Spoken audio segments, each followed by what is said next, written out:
This video is to explain how to do a statement of works for CFT.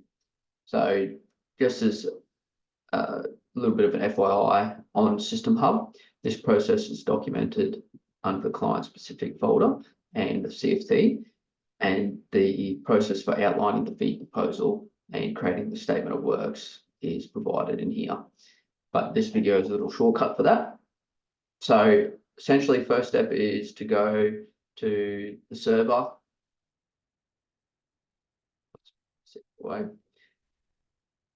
admin, IMS folder, admin records, executed MSAs. So under here, there'll be a statement of works template for CFT. We can copy that.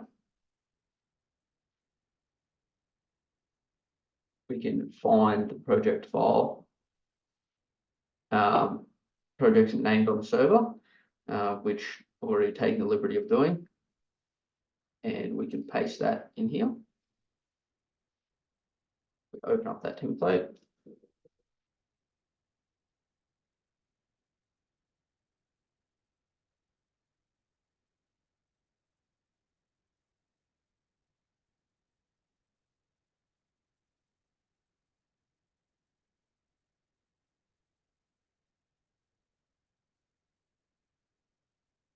And then we type out the project name.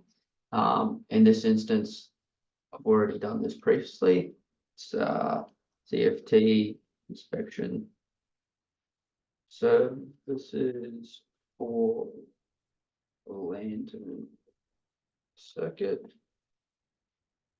The job number 24038.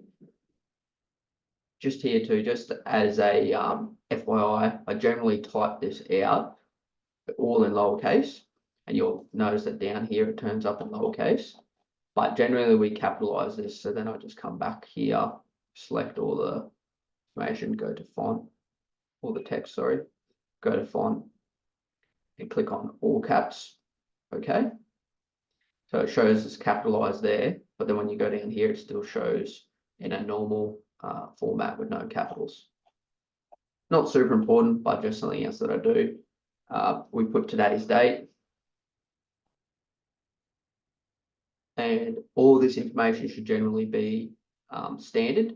Now, if there's any additional specific scope that the client wants us, we'll put this in here.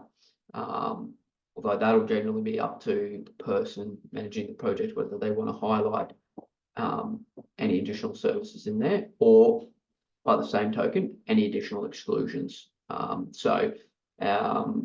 Like an additional exclusion on a specific project might be providing detailed design solutions. There could be other ones just dependent on the project and what the client's asked us for. Occasionally we've been asked to do detailed floor level surveys, and we've excluded that because we don't do that. So just something to keep in mind. Come down here to the fee portion.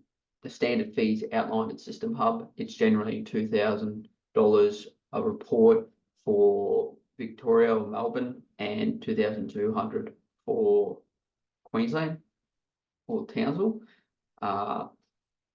Basically, we just update this portion here with the statement of works number and the project number, which is this is 24038, and the PO number. So the PO number comes from the job request number. So this is a different project, but still relevant. So the CFT's job number is their PO number. So this isn't the correct job, but I'm just going to assume it is. So the PO number would be 6301. Update that. And then come down here and we delete the relevant person. So if it's a job that's been sent through from Bill, obviously you delete my name. If it's a job that's been sent through from myself, you delete Bill's name. And then we can do a file, save as. And then I've already got one here. I won't save at the top of it, but basically the naming convention is statement of works 01 or 02, if it's the second one, a dash job number, statement of works. So generally describe what it is, whether it's a statement of works or fee proposal. It's just to basically assist the client to understand what the attached document actually is. So we basically save that off, and then once we save that off, which I won't save this one off, here's the statement of works that was previously issued. I generally do a save as. There's lots of different ways you can print this to PDF, but I generally do a save as PDF. And then once I do that, I'm just going to put a 1 on the end of this because I've already issued this one. It'll pop up as a PDF. Now, obviously, whoever's issuing it will sign it.